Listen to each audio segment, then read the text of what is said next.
പാല് കൊടുത്ത കൈക്ക് തന്നെ ഭീകരർ കടിച്ചിരിക്കുകയാണ്. പറഞ്ഞു വരുന്നത് റഷ്യയിൽ നടന്ന അതിദാരുണമായ സംഭവത്തെക്കുറിച്ചാണ്. റഷ്യൻ തലസ്ഥാനമായ മോസ്കോയിലെ ക്രോക്കസ് കോംപ്ലക്സിൽ നടന്ന IS ഭീകരാക്രമണത്തിൽ 110 പേരാണ് മരണപ്പെട്ടിരിക്കുന്നത്. 100-ലധികം പേർക്ക് പരിക്കേറ്റിട്ടുണ്ട്. പലരുടെയും നില ഗുരുതരമാണ്. ഇതിനോടകം 11 പേരെ അറസ്റ്റ് ചെയ്തിട്ടുണ്ട്. അതിൽ 4 ഭീകരരും ഉൾപ്പെടുന്നുണ്ട് എന്നാണ് റഷ്യ പറയുന്നത്. ഇവർ 4 പേരും നേരിട്ട് ദൗത്യത്തിൽ പങ്കാളികൾ ആയവരാണ്. മോസ്കോയിലെ ക്രോക്കസ് സിറ്റി ഹാളിനുള്ളിൽ സംഗീത നിശ നടക്കുന്നതിനിടെയാണ് കഴിഞ്ഞ ദിവസം രാത്രിയിൽ IS ഭീകരാക്രമണം നടന്നത്. സായുധരായ 5 ഭീകരർ ചേർന്ന് നടത്തിയ വെടിവെപ്പിൽ 110 പേര് തൽക്ഷണം കൊല്ലപ്പെട്ടു. 100-ലധികം പേർക്ക് പരിക്കേറ്റു. ആക്രമണത്തിന്റെ ഉത്തരവാദിത്വം IS ഏറ്റെടുത്തിട്ടുണ്ട്. പക്ഷേ ഇവിടെയാണ് വളരെ പ്രധാനപ്പെട്ട ഒരു കാര്യം പറയാനുള്ളത്. അമേരിക്ക എന്ന് പറയുന്ന രാജ്യത്തിന്റെ പ്രാധാന്യവും ഒപ്പം അമേരിക്കയുടെ ഒരു നിർദ്ദേശത്തെ, ഒരു മുന്നറിയിപ്പിനെ തള്ളിക്കളഞ്ഞ റഷ്യയുടെ അനാസ്ഥയെക്കുറിച്ചുമാണ് പറയുന്നത്. അമേരിക്ക 2 ആഴ്ച മുമ്പ് തന്നെ ഒരു ഭീകരാക്രമണം നടക്കാൻ സാധ്യതയുണ്ട് എന്ന് മുന്നറിയിപ്പ് നേരിട്ട് റഷ്യക്ക് നൽകിയതാണ് US എംബസി വഴി. എന്നാൽ റഷ്യ അതിനെ വേണ്ടത്ര ഗൗരവത്തോടെ എടുത്തില്ല എന്ന് വേണം കരുതാൻ. മോസ്കോയിൽ ആൾക്കൂട്ടം എത്തിച്ചേരുന്ന ഇടങ്ങളെയും സംഗീത പരിപാടികളെയും ഭീകരർ ലക്ഷ്യം വയ്ക്കുന്നുവെന്ന് അമേരിക്കൻ എംബസി റഷ്യൻ ഭരണകൂടത്തെ അറിയിച്ചിട്ടും പുടിന്റെ നേതൃത്വത്തിലുള്ള ഭരണകൂടം അത് ചെവിക്കൊണ്ടില്ല. അതിന്റെ ഫലമാണ് ഇന്ന് റഷ്യ അനുഭവിക്കേണ്ടി വന്നത്. 110 പേർക്കാണ് ജീവൻ നഷ്ടമായത്. 100 പേർക്ക് പരിക്കേറ്റിട്ടുണ്ട് എന്ന് അറിയുന്നു. അവരുടെ നില വളരെ ഗുരുതരമാണെന്ന് പറയാൻ സാധിക്കുന്നു.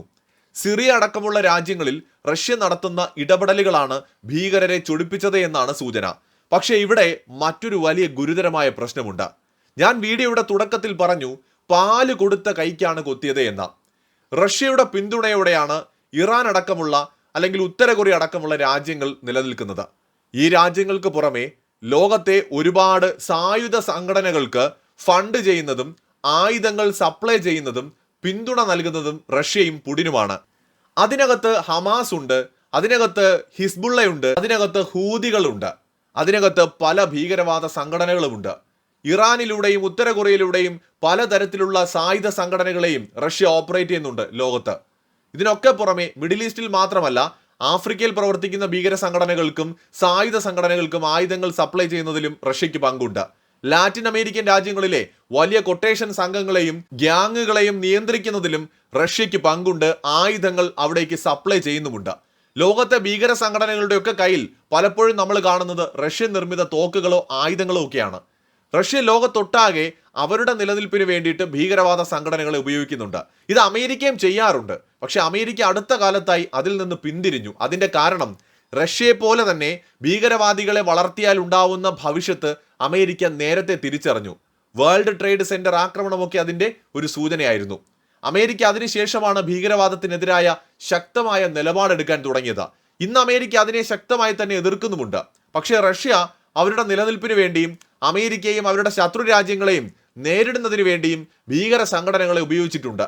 ആ ഉപയോഗിച്ച സംഘടനകൾ പലതും പിന്നീട് റഷ്യക്ക് എതിരായി തീരുകയും ഇന്നിപ്പോൾ കണ്ടതുപോലെയുള്ള ആക്രമണങ്ങൾ റഷ്യയിൽ നടത്തുന്നതുവരെ കാര്യങ്ങൾ എത്തിച്ചേരുകയും ചെയ്തു. റഷ്യയും അമേരിക്കയും തമ്മിലുള്ള ബന്ധം ഇപ്പോൾ അത്ര നല്ല നിലയിലൊന്നുമല്ല. റഷ്യ-യുക്രൈൻ യുദ്ധത്തെ തുടർന്നുണ്ടായ ഉപരോധങ്ങളും അമേരിക്കയുമായി ഉണ്ടായ വാക്ക് തർക്കങ്ങളും ഒക്കെ ആ ബന്ധത്തെ പിടിച്ചുലച്ചിട്ടുണ്ട്. അതുകൊണ്ട് തന്നെ അമേരിക്ക നൽകുന്ന ഒരു മുന്നറിയിപ്പിനെ ചവറ്റുകൊട്ടയിൽ ഇടാൻ തന്നെയാകും പുടിൻ തീരുമാനിക്കുക. പക്ഷെ അമേരിക്ക ലോകമൊട്ടാകെ വേരുകളുള്ള അതിശക്തമായ ഒരു രാജ്യമാണ് എന്നും അവരുടെ ഇന്റലിജൻസ് സംവിധാനങ്ങൾ ലോകത്തിലെ മികച്ച സംവിധാനങ്ങളിൽ ഒന്നാണെന്നും മനസ്സിലാക്കാൻ റഷ്യൻ ഭരണകൂടത്തിന് കഴിയാതെ പോയി. അങ്ങനെ അവർ മനസ്സിലാക്കി ചിന്തിച്ച് പ്രവർത്തിച്ചിരുന്നുവെങ്കിൽ ഒരുപക്ഷെ ഇന്നലെ ഇത്രയും വലിയൊരു ഭീകരാക്രമണം മോസ്കോയിൽ ഉണ്ടാകുമായിരുന്നില്ല. എന്തായാലും ഭീകരവാദത്തിനെതിരെ ഇനി റഷ്യ ശക്തമായ നിലപാട് സ്വീകരിക്കുമെന്ന് നമുക്ക് പ്രതീക്ഷിക്കാം.